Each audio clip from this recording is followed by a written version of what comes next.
এই তো একটু কাজের লোককে দিয়ে ঘর পরিষ্কার করাচ্ছিলাম। না না, তুমি জানো না আমার ডাস্ট অ্যালার্জি আছে। হ্যাঁ, না না, আমি ওইসব একদম ছুঁই না। হ্যাঁ মা, হ্যাঁ বলো। এই ওয়াশিং মেশিনে একটু জামা কাপড় ভেজাচ্ছিলাম। হ্যাঁ হ্যাঁ, না তোমার জামাই তো আমার জন্য সব কিছু রেডি করে রেখেছে।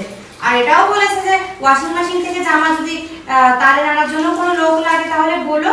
তা আমি বললাম যে না থাক, তোমার অত খরচ করা লাগবে না। হ্যাঁ মা বলো।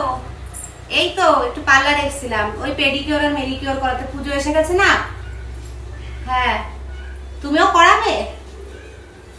ঠিক আছে, তুমি বাড়ির পাশ থেকে করিয়ে নিও, আমি এখান থেকেই করিয়ে নিচ্ছি। হ্যাঁ মা বলো। এই তো, না না কাজ করবো কেন, আমি টাইটানিক মুভি দেখছিলাম।